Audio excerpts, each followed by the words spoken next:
नमस्कार। आकाशवाणी से प्रस्तुत है समाचार संध्या।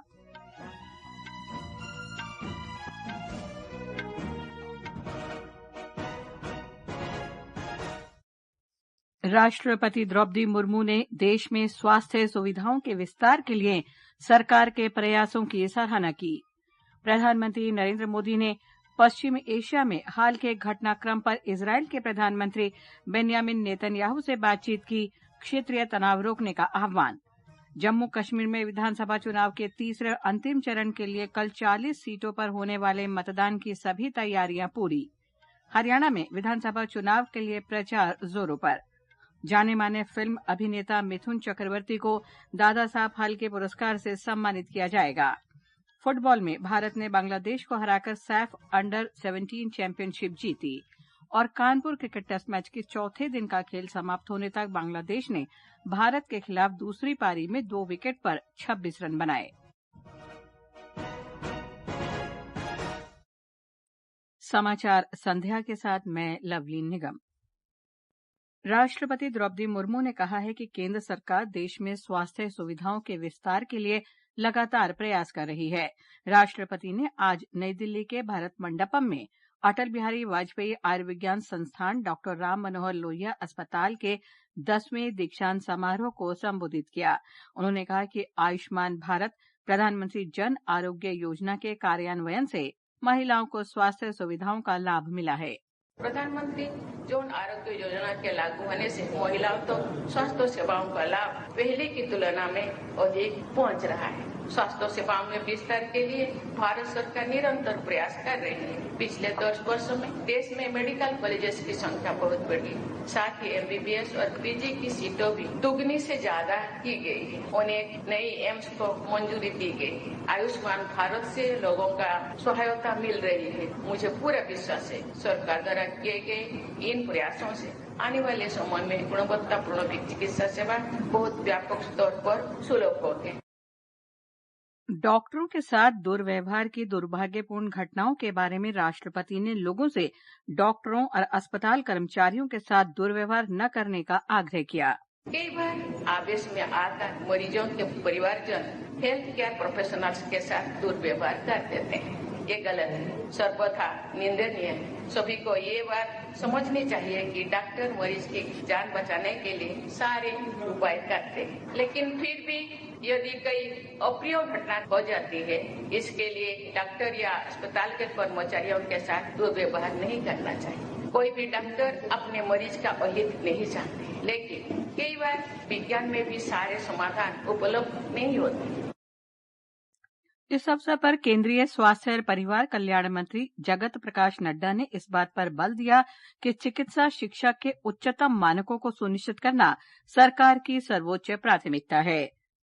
प्रधानमंत्री नरेंद्र मोदी ने आज इजरायल के प्रधानमंत्री बेन्यामिन नेतन्याहू से पश्चिम एशिया के हालिया घटनाक्रम पर बातचीत की।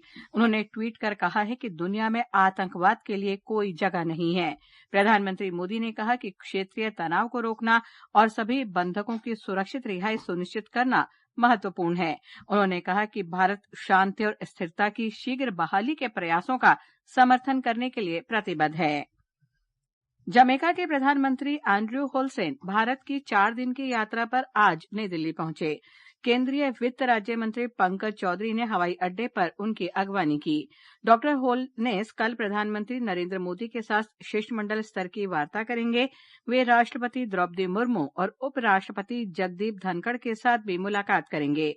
उनकी इस यात्रा के दौरान कई समझौता ज्ञापनों पर हस्ताक्षर किए जाने की आशा है, जिससे भारत और जमैका के बीच द्विपक्षीय संबंध और मजबूत होंगे।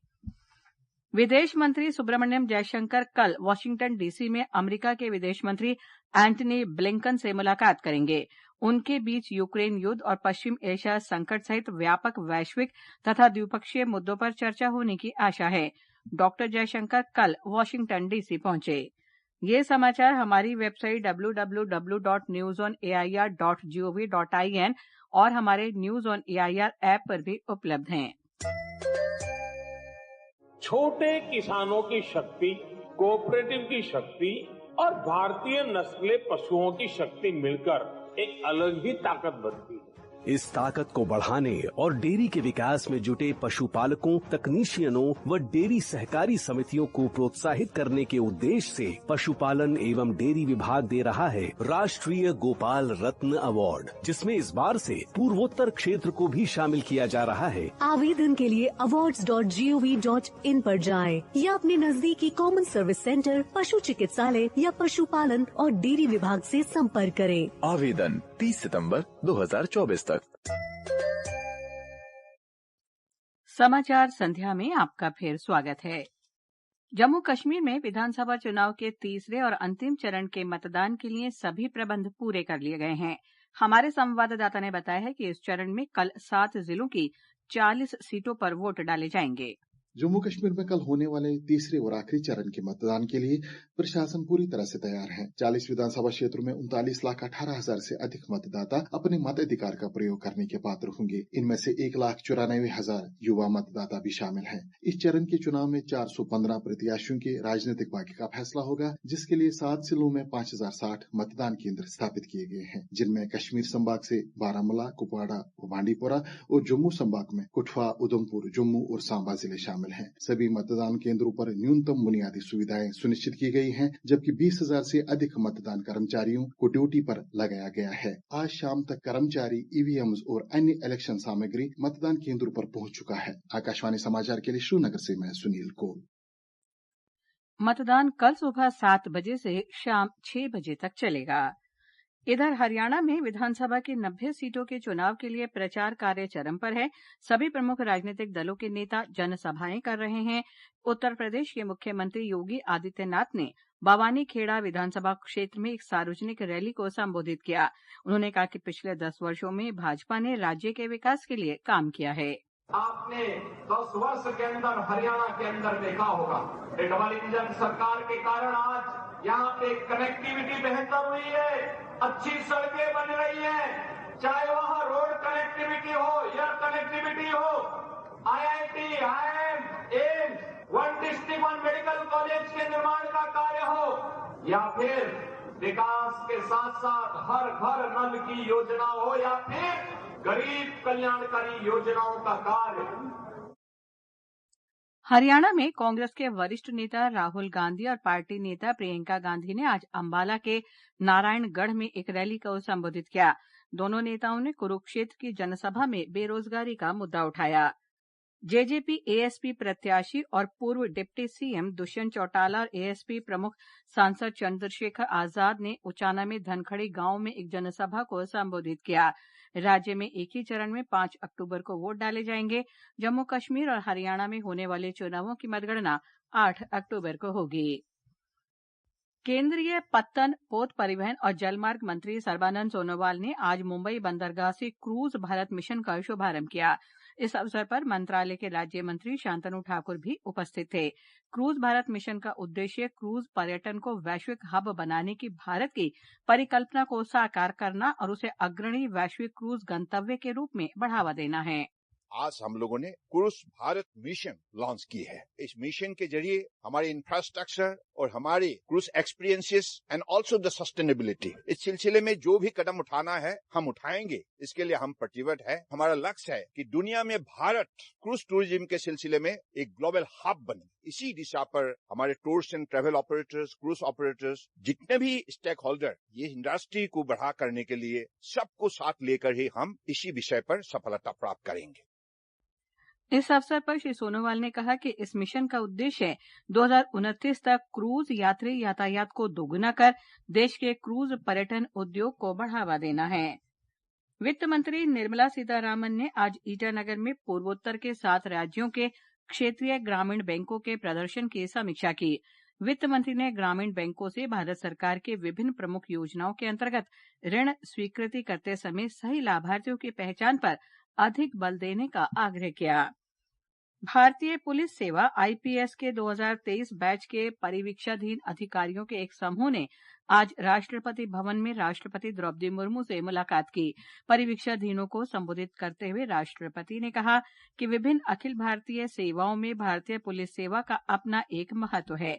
राष्ट्रपति द्रौपदी मुर्मू ने कहा कि कानून और व्यवस्था केवल शासन का आधार नहीं है और ये आधुनिक राज्य का आधार है। एयर मार्शल अमरप्रीत सिंह ने आज भारतीय वायुसेना के नए प्रमुख के रूप में कार्यभार संभाला। इससे पहले उन्होंने फरवरी 2023 से वायुसेना के उप प्रमुख के रूप में कार्य किया था। एयर मार्शल अमरप्रीत सिंह को दिसंबर 1984 में भारतीय वायुसेना के लड़ाकू पायलटों में नियुक्त किया गया था। लगभग 40 वर्षों की लंबी और प्रतिष्ठित सेवा के दौरान उनकी नियुक्ति विभिन्न कमान तथा स्टाफ में की गई। केंद्र ने बाढ़ प्रभावित राज्यों गुजरात, मणिपुर और त्रिपुरा को राष्ट्रीय आपदा राहत कोष से अग्रिम के रूप में 675 करोड़ रुपए जारी करने को मंजूरी दी है। कुल राशि में से गुजरात के लिए 600 करोड़ रुपए, मणिपुर के लिए 50 करोड़ रुपए और त्रिपुरा के लिए 25 करोड़ रुपए मंजूर किए गए हैं। इस वर्ष दक्षिण पश्चिम मानसून के दौरान अत्यधिक तेज वर्षा, बाढ़ और भूस्खलन के कारण ये राज्य प्रभावित हुए हैं। गृह मंत्रालय ने कहा है कि केंद्र सरकार बाढ़ प्रभावित राज्यों को हर संभव सहायता प्रदान करने के लिए पूरी तरह से प्रतिबद्ध है। नेपाल में बाढ़ और भूस्खलन में 29 लोग अब भी लापता हैं और 142 लोग घायल हैं। नेपाल सेना और पुलिस ने 4,500 से अधिक लोगों को बचाया है। बाढ़ के कारण सड़कें क्षतिग्रस्त हो गई हैं। 16 पुलों को नुकसान हुआ है। बचाव कार्यों में सहायता के लिए नेपाली सेना की एक टीम तैनात की गई है। एक रिपोर्ट। नेपाल में भारी बारिश के कारण आई बाढ़ में कुल 209 लोगों की मौत की पुष्टि गृह मंत्रालय ने की है। बाढ़ से सड़कें और पुल टूट गए हैं। भूस्खलन के कारण सभी मुख्य रास्ते बंद हो गए थे, जिसे सड़क विभाग चालू करने में प्रयासरत है। आज भी बीपी हाईवे में यात्री फंसे हुए हैं, जिसे नेपाल आर्मी रस्सी और हेलीकॉप्टर की मदद से बचाने के कार्य में जुटी हुई है। धादिंग के पास झ्यापले खोला में भूस्खलन से आई सड़क बाधा को हटाते ही लगभग 1700 फंसी गाड़ियां अपने गंतव्य स्थान की ओर अग्रसर हुई हैं। श्वेता सिंह, आकाशवाणी समाचार के लिए काठमांडू से। ये समाचार आकाशवाणी से प्रसारित किए जा रहे हैं। जाने माने फिल्म अभिनेता मिथुन चक्रवर्ती को दादा साहब फाल्के पुरस्कार से सम्मानित किया जाएगा। उन्हें ये पुरस्कार अगले महीने 70वें राष्ट्रीय फिल्म पुरस्कार समारोह में प्रदान किया जाएगा। एक सोशल मीडिया पोस्ट में इसकी घोषणा करते हुए सूचना और प्रसारण मंत्री अश्विनी वैष्णव ने कहा कि भारतीय सिनेमा में मिथुन चक्रवर्ती के योगदान को देखते हुए उन्हें ये पुरस्कार देने का फैसला किया गया है। बहुत ही गौरव की बात है कि मिथुन दा को दादा साहेब फाल्के अवार्ड दिया जा रहा है। मिथुन दा की पूरी जिंदगी स्ट्रगल और अचीवमेंट्स का एक कॉम्बिनेशन है। उन्होंने सिनेमैटिक हाइट्स अचीव की है। मैं मिथुन दा को बहुत बधाई देना चाहता हूं। पुरस्कार की घोषणा पर मिथुन चक्रवर्ती ने प्रसन्नता व्यक्त करते हुए संवाददाताओं से कहा कि वो ये पुरस्कार अपने परिवार और प्रशंसकों को समर्पित करते हैं।